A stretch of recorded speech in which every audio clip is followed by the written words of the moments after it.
Bienvenue sur Info Live TV, nous sommes le dimanche 10 février, Ephraim Mellet pour un flash d'information. Une opération militaire de grande envergure dans la bande de Gaza. Cette possibilité sera discutée aujourd'hui lors de la réunion hebdomadaire du cabinet du gouvernement, suite au tir massif de roquettes Qassam depuis la bande de Gaza, et qui se sont abattus sur la ville de Sderot et les communautés du Negev occidental. Près de 40 roquettes se sont écrasées sur le territoire israélien pendant ce week-end, blessant très grièvement 2 enfants de 8 et 19 ans hier soir dans la ville de Sderot. L'armée israélienne a riposté par une frappe aérienne dans la bande de Gaza, tuant un terroriste du Hamas. Selon des responsables de l'armée israélienne, le Hezbollah a de nouveau réussi à déployer un nombre important de roquettes Katyusha et de missiles anti-tanks au sud du fleuve Litani, au sud Liban.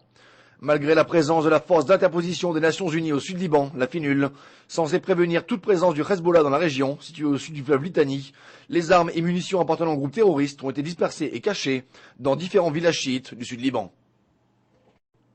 Selon des estimations américaines, l'établissement et l'entraînement des forces de sécurité palestiniennes, destinées à servir au sein d'un futur État palestinien, nécessiteront une aide extérieure de plusieurs milliards de dollars, et ce en plus des dons déjà effectués par la communauté internationale à l'autorité palestinienne de Mahmoud Abbas.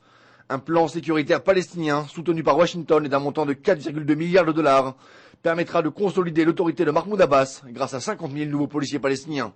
Le ministre israélien des Transports, Shaul Mofaz, a annoncé ce samedi qu'il se présenterait en tant que candidat contre le Premier ministre Ehud Olmert lors des élections visant à désigner le chef du parti Kadima.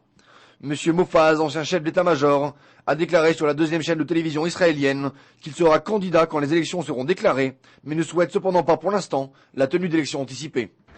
La population palestinienne vivant en Judée-Samarie, dans la bande de Gaza et à Jérusalem-Est, aurait augmenté de 30% ces 10 dernières années. Le nombre de Palestiniens vivant dans ces territoires est désormais estimé à 3,76 millions de personnes. En décembre 2007, la population israélienne était de 7 150 000 personnes, dont 5,45 millions de citoyens juifs. Très bonne journée à tous, merci de nous suivre sur Info Live TV, la première télévision israélienne internationale en direct de Jérusalem. Découvrez en avant-première le nouveau service d'Info Live TV. Recevez gratuitement chaque jour, en vidéo, les informations d'Israël et du Proche-Orient sur votre mobile.